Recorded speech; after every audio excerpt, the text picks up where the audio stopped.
여러분 안녕하십니까? Y타임스 추북일 편집인입니다.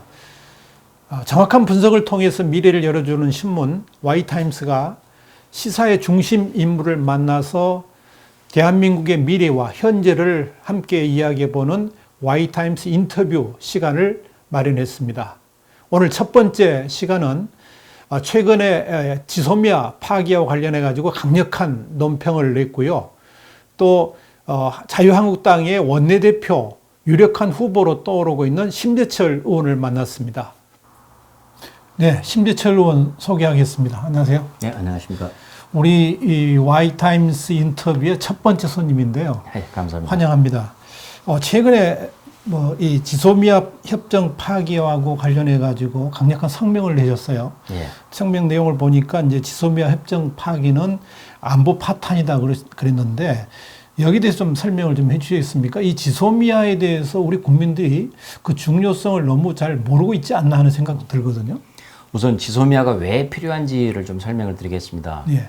이 지구가 둥글기 때문에 최초의 발사를 한 그 순간은 우리 남쪽에서 남한에서 포착을 할 수가 없습니다. 그래서 이것은 미국의 위성으로 이건 포착을 해야 되는 거고 약간의 고도가 올라가면 그때는 우리 레이더에 잡히는 것이죠. 그런데 이게 쭉 올라갔다가 낙하 지점으로 가서 동해상으로 쭉 빠지면은 우리 관계가 안 되기 때문에 또 거기 포착을 못 합니다. 그래서 올라가는 순간에는 우리가 레이더로 잡을 수 있지만은 낙하 이쪽으로 들어가게 되면 우리가 안 되고 일본의 레이더 힘을 빌려야 됩니다. 그래야지 어디에 떨어지고 어디에 떨어졌으니까 이거 계산을 하니까 얼마큼의 이 비행거리를 가지고 있다. 능력이 뭐다. 이런 걸 알 수가 있는 것이죠. 그래서 우리의 정보, 일본의 정보 두 개를 결합해야지 그리고 더군다나 미국의 이 발사 소식까지 접해야지 그게 완벽하게 관계가 됩니다. 그래서 우리가 한일 군사정보협정, 지소미아를 통해서 가장 위협적인 미사일 정보를 정확하게 파악하자 그런 것입니다. 지금 이 성명에 보니까요, 특별히 이제 한미동맹과의 중요성을 특별히 강조하셨어요. 예. 여기에 대한 것도 설명을 좀 해주시면 좋겠습니다. 예, 지소미아가 한일 간의 협정이지만은 한미 간에도 명백한 관계가 있습니다. 왜냐하면 아까도 말씀드렸듯이 미사일을 발사하는 그 순간은 우리가 지상에서 잘 포착이 안 됩니다. 그렇기 때문에 그렇다고 해서 우리가 지금 정찰기가 지금 이렇게 비행을 하고 있지만은 정찰기도 이 주기가 있기 때문에 24시간 감시를 못하죠. 미사일을 발사하는 그 순간을 포착하는 것은 미국의 위성입니다. 그래서 미국의 위성 정보, 우리의 발사 순간을 포착하는 우리의 지상 레이더 정보, 이게 합쳐지고 그리고 일본의 낙하 정보, 이게 세 개가 합쳐져야지 완벽하게 우리가 미사일 발사를 통제할 수가 있고 그리고 그에 따라서 한국의 방위 이 태세를 갖출 수가 있습니다. 바로 그렇기 때문에 이 지소미아는 곧바로 우리 한국의 생존하고도 연결이 되고 그래서 이 문제가 한미 동맹하고도 직결이 된다 이런 얘기입니다. 특별히 이제 이게 이 지소미아 파기를 하는 것에 대해서 미국 정부가 굉장히 반대를 했지 않습니까? 그렇죠. 근데 그런 반대도 무릅쓰고 이 지소미아를 고태여 파기한 이유는 뭐라고 보십니까?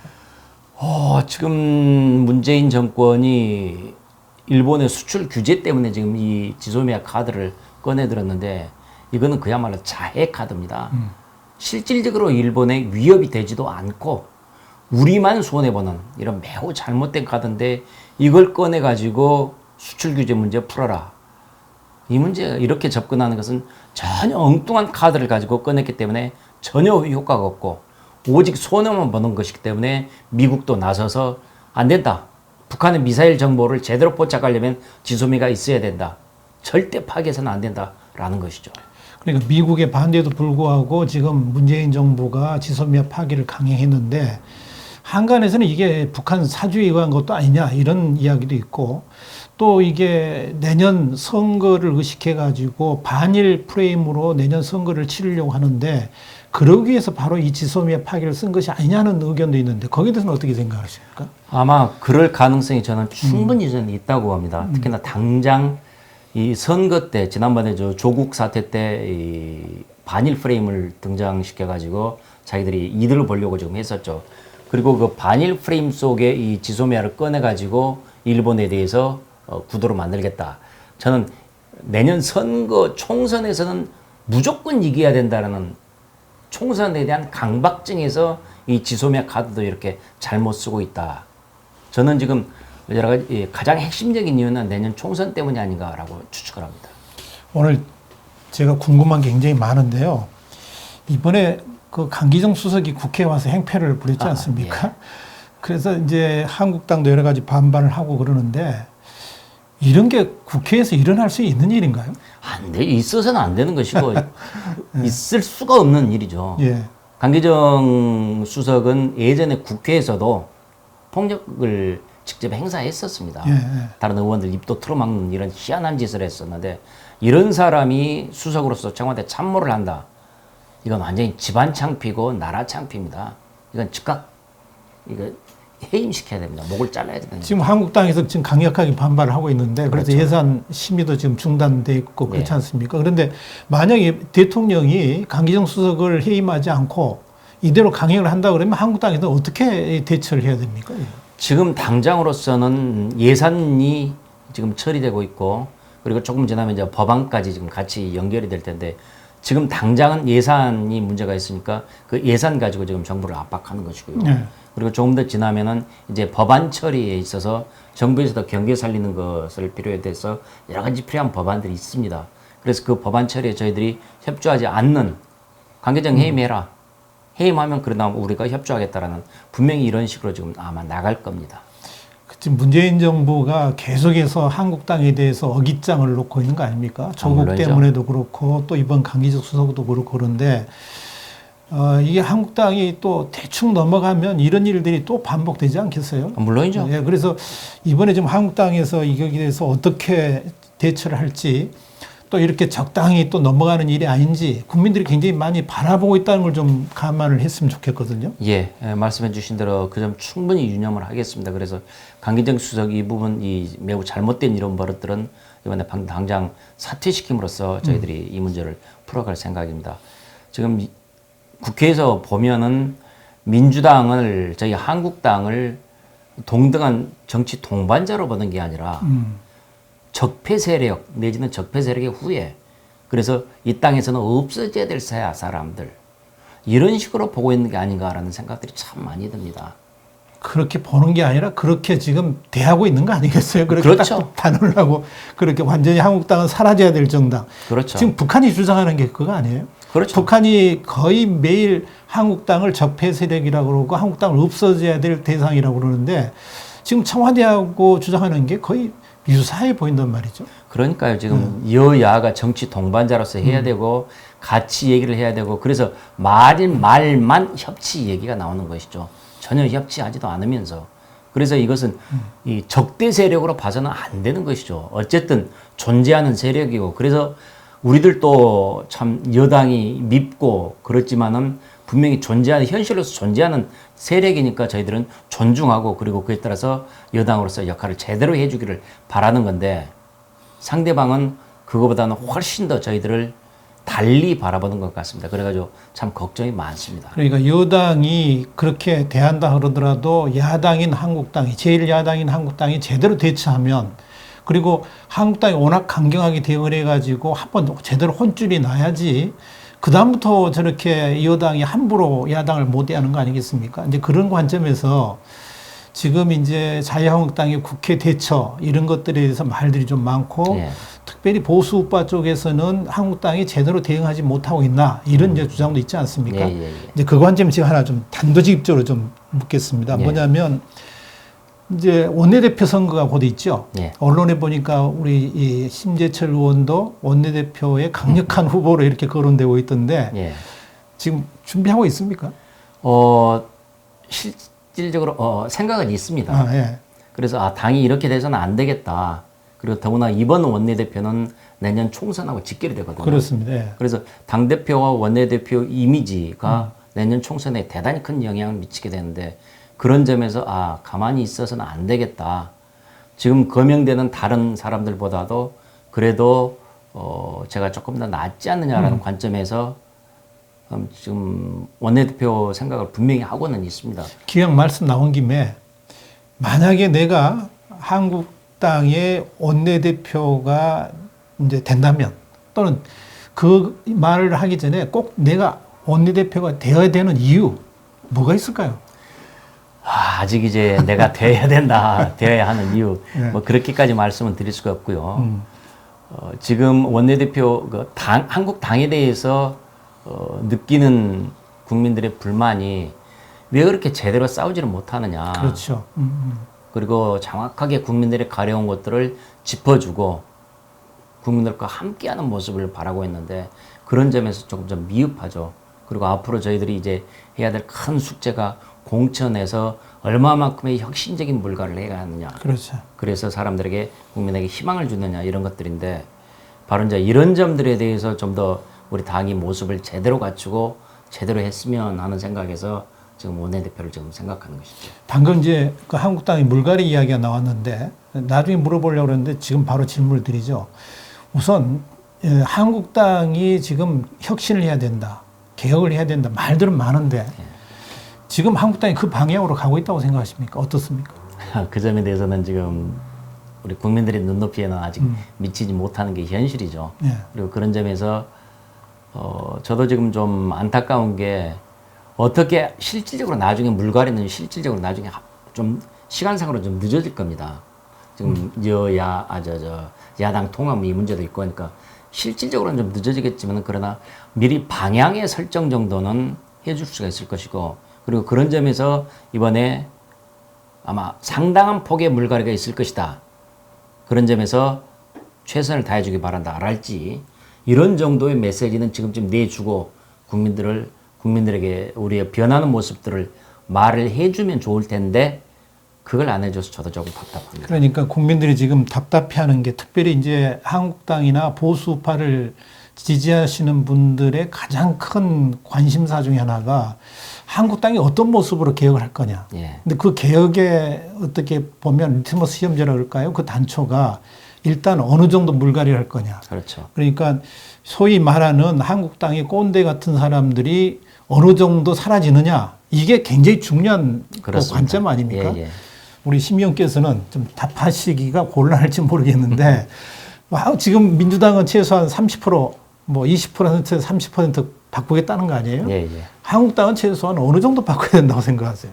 그래서 숫자로 말씀드리기는 좀 쉽지는 않고요. 네. 그래서 아까 저도 이제 상당한 폭이라고 이렇게 말씀을 드렸었는데 그러나 아무튼 지금 당 지도부랄지 원내 지도부가 해야 국민에게 줄 수 있는 메시지는 상당한 폭으로 우리가 인적 쇄신을 하겠습니다. 네.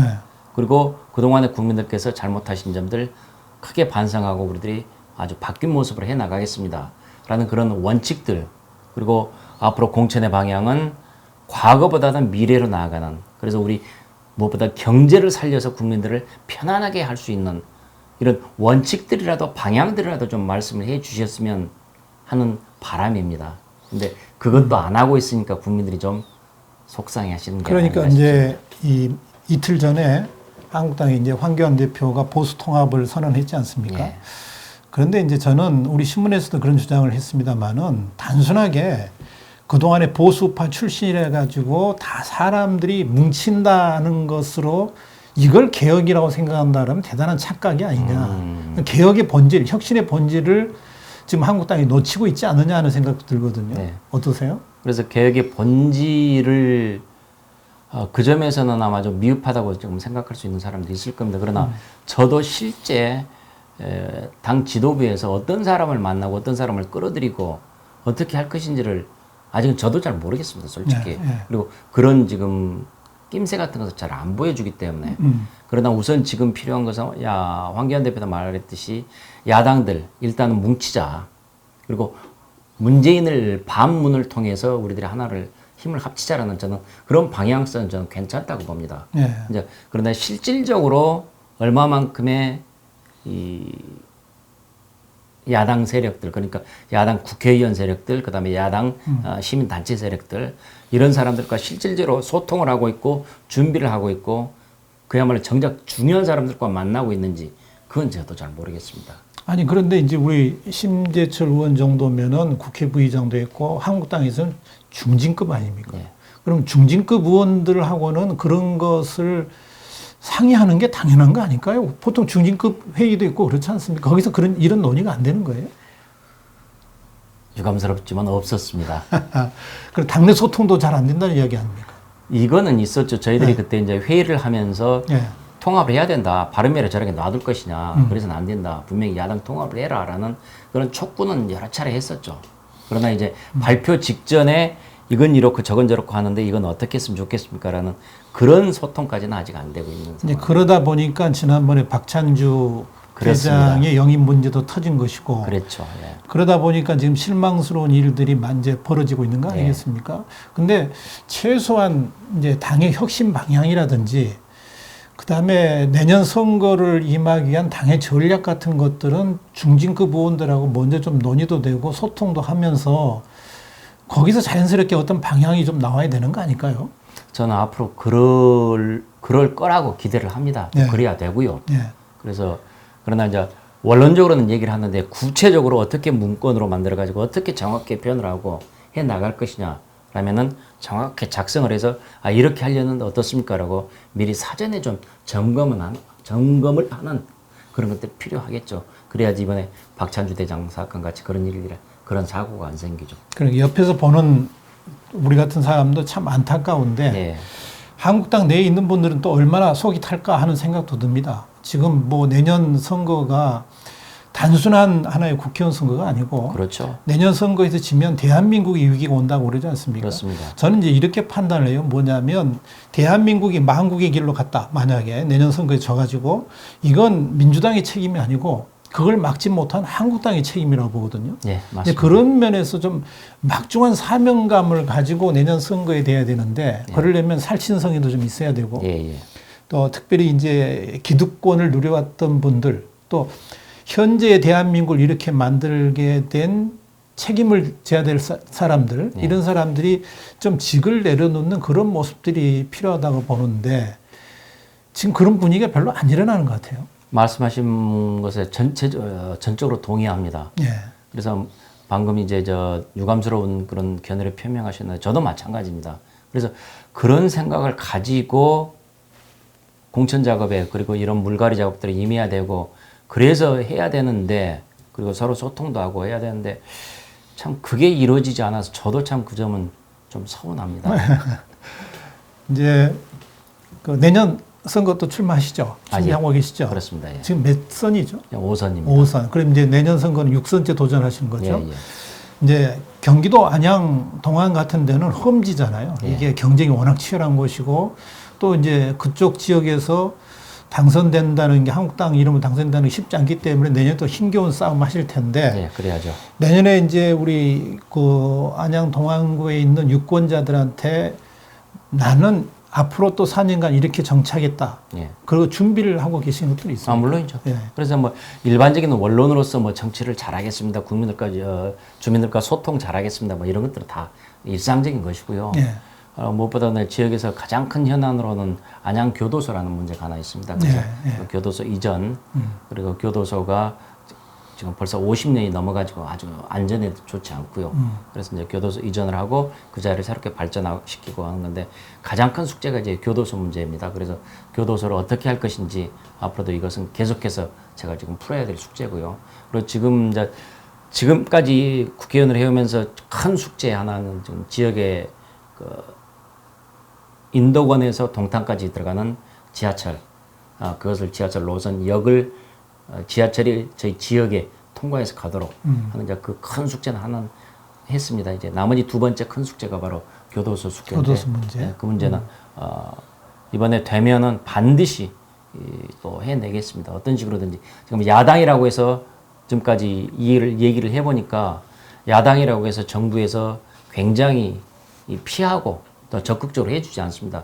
이거 해줘봐야 야당 사람 좋은 일 시키니까 예. 그런 정책 계산을 하니까 움직이질 않던데 그러나 어쨌든지 간에 내년에 6선이 되면은 그리고 2년 후에 다시 또 정권을 다시 재창출하고 그러면은 반드시 이 부분 지금 풀어내겠습니다.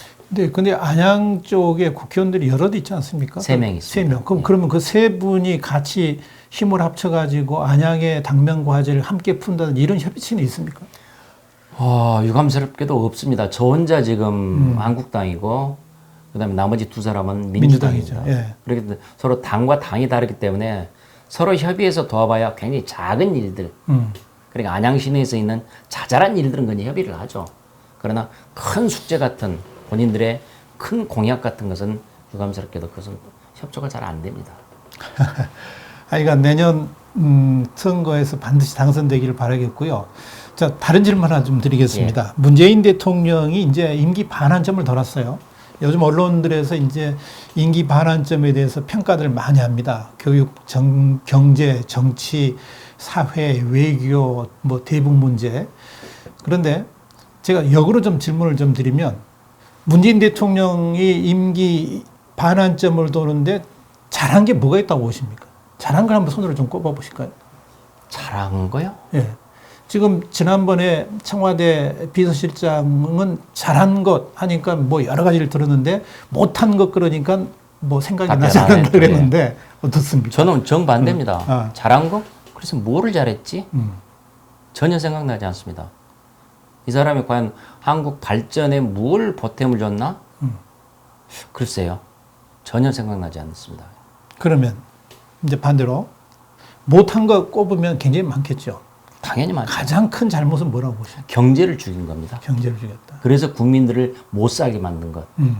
그래서 나라를 가난하게 만들어가고 있는 이 파탄의 길로 가고 있는데, 물론 그와 달리 이 좌파 이념, 사회주의 이념에 의해서 나라 전체를 불구죽죽하게 만든 그런 큰 오류도 있긴 있죠.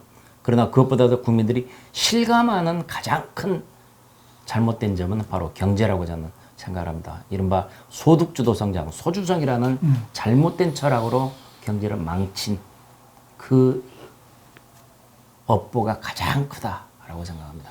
지금 이제 그걸 뭐 조금이라도 극복을 좀 해보려고 지금 재정 확대를 지금 하고 있는 거 아니겠습니까? 근데 지금 재정 확대를 하다 보니까 국가 부채 비율도 늘어나고 그러다 보니까 이제 한국의 여러 기업들의 신용도도 상당히 낮아지는 위기가 있고, 그래서 내년에 이제 경제 위기가, 엄청난 경제 위기가 올 거다. 그런 예측들을 하고 있지 않습니까? 성장률도 지금 내년에 1%대에 머물지 않겠느냐 이렇게 보는데, 그렇죠. 결국은 이 경제를 풀어가려면 기존의 소득주도 성장, 방금 말씀하셨지만 그걸 다 포기하고 좌파 시각에서 보는 경제관을 다 버려야지 해결되는 거 아니겠어요? 물론입니다. 그런 의미에서 이 지금 문재인 정부의 경제 정책, 그 세금 주도 성장 이걸 지금 극복하기 위해서 이 지금 우리 심의원께서 이 현 정부에 이것만큼은 꼭 좀 해야 되겠다. 이것만큼은 하면 안 된다라고 이렇게 딱 권면할 사항이 있다면 어떤 게 있을까요? 지금 당장 즉각적으로 해야 될 것은 주 52시간 묶어놓은 것. 그렇지. 그것을 풀어야 됩니다. 네.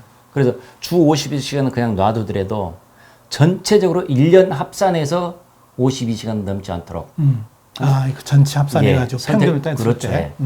선택권로죠. 왜냐하면 기업의 일이라는 게 계절에 따라서 왕창 몰릴 수도 있고, 그렇지. 특히 R&D 같은 경우는 밤새 머리를 싸매고 일주일 내내 끙끙 앓아야 되는 경우도 있고 하는데, 하루 8시간, 일주일 52시간 딱 묶고는 이건 미치는 거죠. 네. 그래서 그 52시간은 그렇게 어려운 것도 아니니까 52시간을 1년 단위로 풀어라. 그래서 그것이 가장 쉽게, 그리고 이른바 문재인 정권이 자신들의 철학과도 어긋내지 않는 범위 내에서 할 수 있는 것이 가장 큰 게 그거라고 봅니다. 그리고 두 번째로 한다면은 제발 내년에는 최저임금 동결해라. 최저임금을 오히려 더 깎으면 더 좋겠지만은 아마 쟤들도 이제 체면 있고 그러니까 깎지도 못할 거예요. 그러나 깎지는 못하지더라도 동결해라. 경제가 어렵다는 것을 얘기를 경제가 어려우니까 저는 그 두 가지만이라도 좀 해줬으면 하고, 그 두 가지만이라도 국회에서 지속적으로 지금 얘기를 할 생각입니다. 예. 하여간 좋은 의정활동 기대하겠고요. 하나 더 좀 질문 드리죠. 뭐냐면 내년 이제 총선에서 민주당의 전략들이 이제 가장 크게 보이는 게 파퓰리즘 전략 같은데, 문제는 제가 자꾸 보면서 지금 안타깝다고 그래야 될까요? 속상한 것 중에 하나는 민주당이 파퓰리즘으로 간다 그래가지고 보수 정당인 한국당마저도 파퓰리즘으로 빠진다 그러면 이건 나라의 미래를, 이건 어떻게 생각할 수도 없는 쪽으로 가지 않겠나 보여지는데, 어떻습니까? 이 표를 얻으려면은 한국당도 포퓰리즘으로 가야 되는 겁니까? 아니면 지금 당장 표는 좀 아쉽더라도 그거에 대해서 강력하게 반대하고 나서는 게 맞다고 생각하십니까? 그것은 지금 어느 게 맞다 틀리다라고 딱 잘라서 말할 수 없는데요. 네. 큰 경향으로 봐서 포퓰리즘으로 지금 흘러가고 있고 그 포퓰리즘에 따라서 세금 풀고 돈으로 팍팍 지금 이 문제 다 해결하려는 이런 것들이 분명히 보입니다. 그리고 그런 것들을 저희들은 막아내야 되고요. 예. 그런 점에서 저희들이 원칙적인 입장들을 강력하게 견지를 해야 합니다. 그러나 그렇다고 해서 포퓰리즘이 국민들한테 당장 먹기에 굉장히 달콤한 사탕인데 안 된다라고 100%딱 자르기는 사실상 정치 현실에서 쉽지는 않습니다. 그래서 그 부분들을 그러나 원칙에서 벗어나지 않는 포퓰리즘을 다소는 인정은 하더라도 원칙에서는 절대 벗어나지 않는 범위 이거를 저희들이 그 입장들을 잘 조절을 해야지 국민들한테 욕먹지 않을 거라고 생각합니다. 그러니까 이 포퓰리즘이 너무 확대되다 보면 대한민국의 미래가 어두워지기 때문에 그렇습니다. 예. 한국당에서 그걸 잘 속도 조절하는 그런 지혜가 좀 필요하지 않겠나. 맞습니다. 그런데 우리 심 의원께서 한국당의 중진으로서 그런 역할을 좀 잘 해주셨으면 합니다. 네, 알겠습니다. 이제 내년 선거가 다가오고 또 내년 선거가 결국은 대한민국의 미래를 결정한다 그랬는데 이제 마지막으로 한두 질문 정도만 더 드리고 마무리하도록 하겠습니다. 우선 내년 한국당이 승리하기 위해서 한국당이 반드시 과반 의석 이상을 이렇게 승리하기 위해서 한국당이 이것만큼은 꼭 좀 했으면 좋겠다. 그 한국당 어떻게 보면 지금 지도부나 우리 한국당 당원들한테 바라고 싶은 게 있다면 어떤 게 있을까요? 내년 선거를 위해서 가장 중요한 게 우선 이번에 공천을 어떻게 하느냐. 그렇죠. 그 공천이 가장 핵심적인 것이죠. 그래서 당장 공천심사위원장을 누구를 세우는지 거기가 최대 관심이 될 겁니다. 그리고 공천에 관해서 제발 의견을 좀 모았으면 좋겠습니다. 예. 그래서 지금 당장 당 지도부가 해야 될 일은 그리고 또 많은 우리 한국당을 사랑하는 국민들도 원하는 것인데 그래서 공천과 관련해 국민들은 어떤 바람을 가지고 있는지 그 의견을 모으는 작업 이 작업을 좀 당 지도부가 지금 해줬으면 하는 바람이고요. 그리고 그에 따라 그리고 그런 의견을 모으다 보면은 몇 갈래 흐름들 원칙들이 이제 생기겠죠. 그러면 그 원칙에서 벗어나지 않도록 이 작업들을 진행해 나가는 가이드라인이 되겠죠. 그렇죠. 그렇죠. 그 가이드라인이 있어야만이 한국당의 공천도 흔들리지 않고 옆으로 세지 않고 제대로 해내겠죠. 그래서 저는 공천이 가장 중요한 것이고 그리고 그 공천을 위해서는 여러 사람들의 의견을 제발 당 지도부가 좀 모아라. 그리고 그 모으는 작업들을 지금부터 좀 하면서 국민들의 손을 잡고 국민들과 함께 손잡고 나가는 것이 저는 지금 해야 될 일이다 이렇게 생각합니다. 예. 당원들과의 소통도 중요한데 특별히 이제 당 내에서 좀 지도부들끼리 또는 그 의원들끼리 소통을 많이 해가지고 정말 좋은 방향을 찾기를 바랍니다. 예, 그러겠습니다. 마지막으로 우리 심 의원님께서 국민 여러분들께 특별히 이제 또 제일 중요한 게 사실은 지역구 주민들 아니겠습니까? 우리 국민들한테 하시고 싶은 말씀 있으면 해주시기 바랍니다. 예, 시청자 여러분 그리고 국민 여러분 내년 총선은 대한민국의 운명을 가릅니다. 그래서 만일 내년 총선 때 지금의 좌파, 사회주의 이런 물결들이 국회를 장악하게 되면 자유우파, 자유대한민국 더 이상 이제 존재할 수 없게 될 것입니다. 대한민국은 매우 심각한 상황에 빠지게 될 것입니다. 그래서 그런 점에서 국가의 운명을 가르는 선거인 만큼 잘 판단해 주셔가지고 자유우파의 대한민국을 굳건히 세울 수 있도록 여러분께서 나라를 지켜주시기 바랍니다. 제 정치권에서도 좋은 인물을 공천을 해서 그에 보답할 수 있도록 그래서 안심하고 투표할 수 있도록 그래서 대한민국이 바로 서는데 저희도 일조를 하도록 최선을 다하겠습니다. 국민 여러분과 함께 손잡고 힘차게 나아가겠습니다. 여러분께서 꾸짖 좀 많이 해주시고 잘된 것은 칭찬도 해주시지만은 잘못된 거 가짜없이 꾸짖어주시면서 따끔하게 저희 한국당이 바로 갈 수 있도록 도와주시기 바랍니다. 네, 감사합니다. 정확한 분석으로 미래를 열어 보이는 우리 Y타임스에서 첫 번째 마련한 인터뷰 시간입니다. 오늘 자유한국당의 심재철 의원과 함께 말씀 나눴습니다. 앞으로 심재철 의원이 당내에서 그리고 또 대한민국에서 큰 일을 행할 수 있도록 기원하겠습니다. 오늘 말씀 감사합니다. 네, 감사합니다. 네.